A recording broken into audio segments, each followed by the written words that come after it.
Aceh Timur ini Kepala kita Kasih Pak Azizan Pak Jessica Cindy Deviajen Adil Afif Hadir, Pak. Apa Candy? Syafrin. Nah, kita materi hari ini kalian tahu? Apa pelajaran kita hari ini? Jalur rempah. Jalur rempah.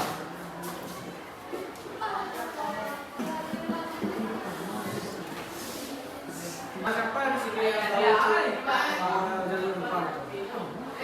Jalur rempah atau bisa disebut dengan hasil dari bumi di Nusantara. Mas, ada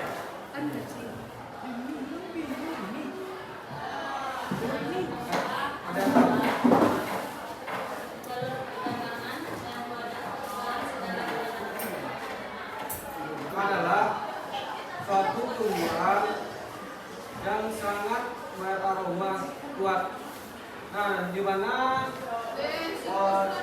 tumbuhan ini, rempah ini bermanfaat, berguna untuk masakan. Nah, dan juga bisa sebagai pengawet. Rempah-rempah ini bisa sebagai pengawet. Dan kemudian di kesehatan juga rempah ini digunakan untuk kesehatan. Obat-obatan. Rempah ini sangat digemari oleh orang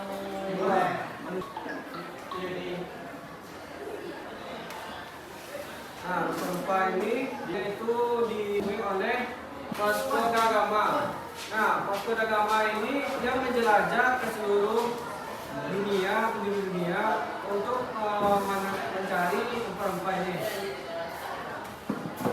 Di sini Bapak mau menanya apa saja rempah-rempah yang dicari oleh Vasco da Gama ini. Ada tuh apa saja? Ada cengkeh, ada jahe, kunyit, bawang. Ya, nah itu yang dicari oleh orang-orang Eropa. Nah, tujuannya pertama kali itu dia pergi ke Pulau Maluku Utara. Nah, kenapa mereka itu pergi ke Maluku Utara? Karena di Maluku Utara ini banyak terdapat rempah-rempah. Nah, pada masa kejayaan Maluku ini di perburuan sampai akhirnya dikuasai dan dijajah. Karena sebelumnya rempah-rempah ini dikelola dengan sistem kerajaan oleh masyarakat Maluku. Nah, di sini Bapak mau menanya kapan jalur rempah ini mulai dikenal banyak orang.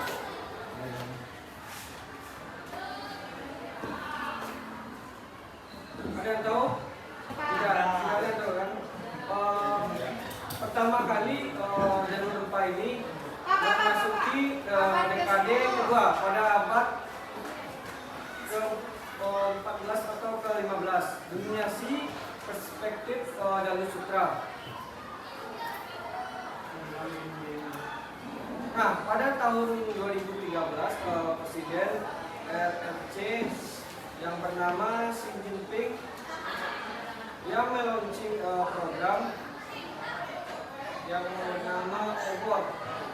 OBOR itu panjangan dari One Belt One Road yang merupakan pendekan dari cabut ekonomi jalur sutra. Selanjutnya itu jalur rempah pra modern. Nah, pada abad ke-5 sebelum Masehi, peradaban besar di dunia. Yang pertama itu ada Yunani, Romawi, Persia, India, dan Cina. Pada abad kedua sebelum Masehi itu Laut Tengah.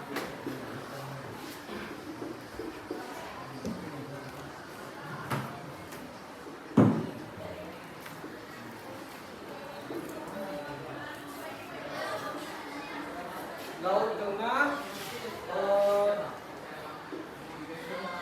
Cina serta Jepang. Pada tempat itu dikonsumsi oleh Mesir, Yunani, Romawi, itu berasal dari Malabar, India. Nah, yang dicari itu ada lada, kayu manis, hubungan perniagaan antara Cina dan Nusantara pada abad ke-12 Masehi. Lebih dominan pada rempah-rempah. Nah, yang kedua itu ada Anthony Reid.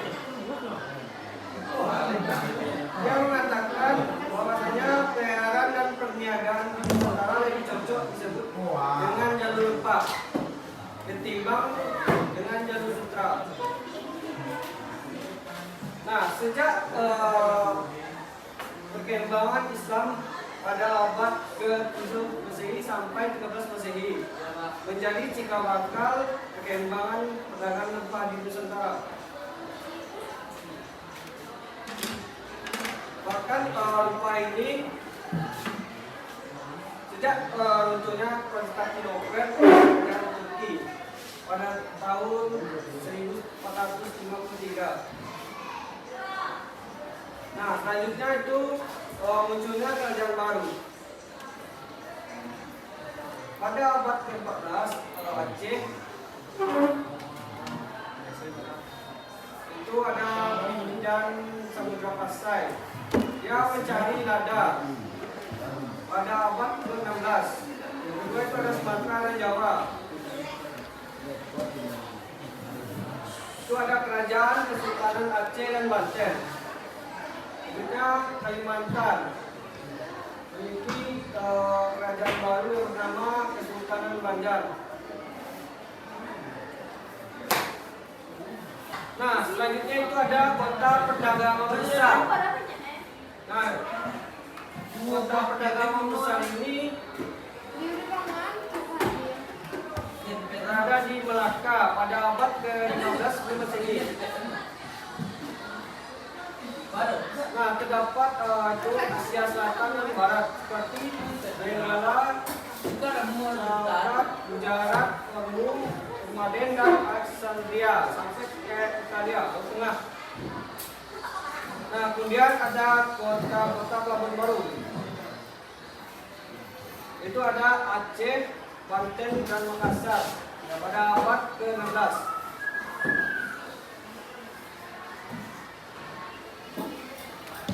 Nah, mengapa rempah-rempah ini sangat disukai dan sangat diburu sama orang Eropa?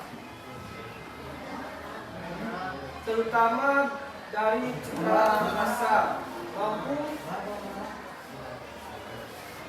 melayarkan ribuan kapal. Dengan aromanya banyak sekali mengundang negara-negara Eropa yang berdatangan ke pulau-pulau Nusantara. Nah, pada abad ke-17 buah pala ini dianggap mampu menyembuhkan wabah yang sedang melanda di Eropa pada saat itu. Biasanya digunakan untuk obat demam dan menyembuhkan sakit perut di tubuh. Nah, kemudian rempah ini juga sebagai aromaterapi.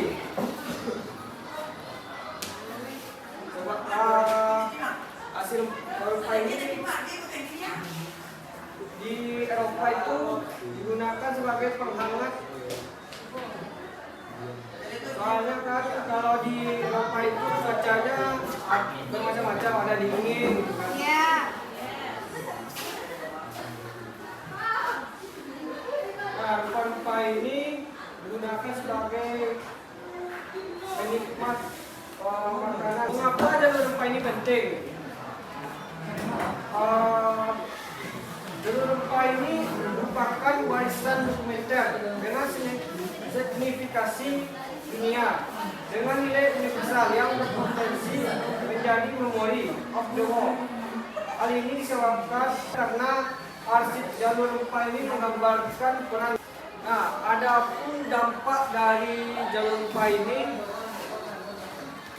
pertama itu jalur rempah merupakan bagian jalur perdagangan dunia yang tetap hidup sampai zaman sekarang ini. Kemudian ada pengembangan jalur sutra di China dan jalur rempah di Indonesia sebagai negara maritim. Kemudian jalur rempah ini membentuk dan mengembangkan kota-kota perdagangan di seluruh kontinen. Kemudian jalur rempah sangat mendorong perekonomian maupun perkembangan agama, ilmu dan budaya.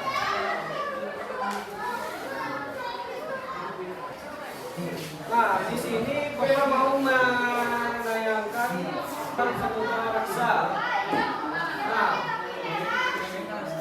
Bapak di sini lupa membawa jadi Bapak lihatnya ini. Nah, jadi ini kapal dari Samudra Raksa. Nah, kapal ini ada itu pada abad 8 Masehi.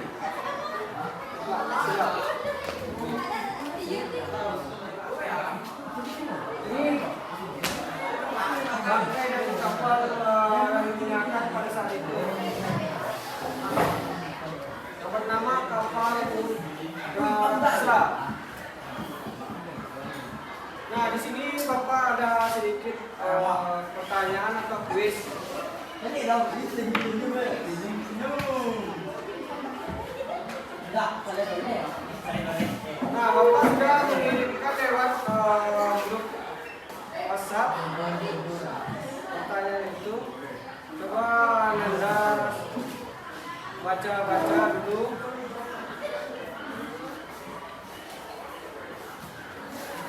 Bapak beri waktu 10 menit atau kurang lebih lah 10 menit.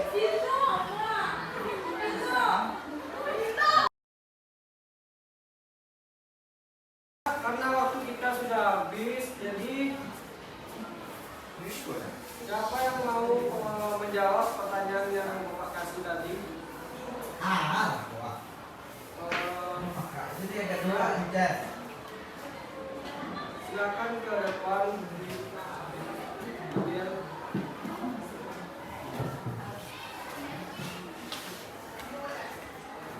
Baik, assalamualaikum warahmatullahi wabarakatuh. Saya Biel izin menjawab pertanyaan dari Bapak tadi terkait mengenai keterkaitan antara jalur rempah dengan globalisasi. Jalur rempah memiliki peran krusial dengan dalam terbentuknya globalisasi, sebagaimana jalur sutra yang menghubungkan timur dan barat. Jalur rempah juga menjadi pusat dari interaksi budaya, ekonomi, politik serta agama. Sekian, assalamualaikum warahmatullahi wabarakatuh.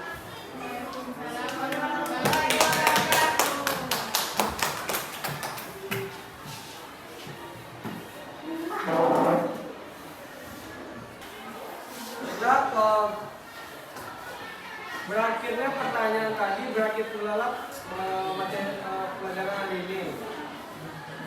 Nah, Pak, sekian, terima kasih. Assalamualaikum warahmatullahi wabarakatuh. Waalaikumsalam warahmatullahi